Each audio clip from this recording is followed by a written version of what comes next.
आलेले आहेत आजच्या दिवशीचे लेटेस्ट वोटिंग ट्रेंड. तुम्हा सगळ्यांना माहिती आहे की घरातून बाहेर जाण्यासाठी 7 लोक नॉमिनेट आहेत आणि 7व्या नंबरवरती आहे रेवा कोरसे. रेवा कोरसेला वोटिंग होताना दिसत नाही आहे कारण ती लोकांना आवडत नाही आहे.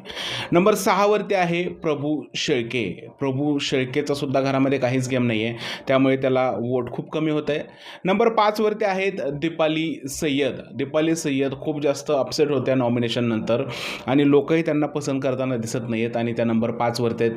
खरं तर हे जे आहेत 7, 6 आणि 5 नंबरचे 3 लोकं, यामध्ये वोटिंगचं अंतर खूपच कमी आहे.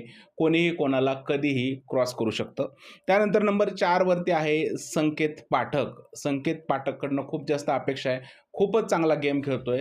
खरं तर वाईल्ड कार्ड आलाय म्हणून जास्त लोकांशी कनेक्ट नाही झालाय. जर का पहिल्या दिवसापासून असता तर कदाचित हे चित्र वेगळं असतं. आता तो सध्या नंबर 4वरती आहे.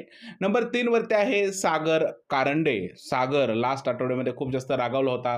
त्याला तंटाघरात पाठवलं होतं आणि तेव्हा त्याचा जो आहे राग बघून संपूर्ण महाराष्ट्र हादरला होता आणि लोकं त्याला पसंत करताना दिसतात आहे आणि तो नंबर 3वरती आहे.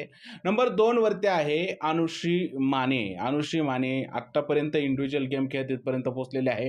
कदाचित तिचा गेम लोकांना आवडतोय म्हणून नंबर 2वरती आहे. आणि नंबर 1वरती आहे राकेश बापट, ज्याचा घरामध्ये काहीच गेम नाही आहे. जो असाच आत्तापर्यंत पुढे आलाय.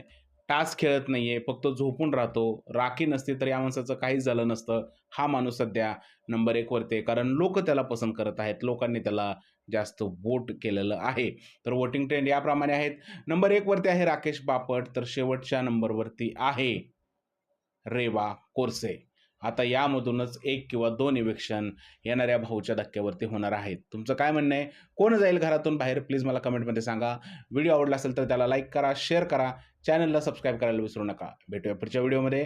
तोपर्यंत जय हिंद, जय महाराष्ट्र आणि भारत माता की जय.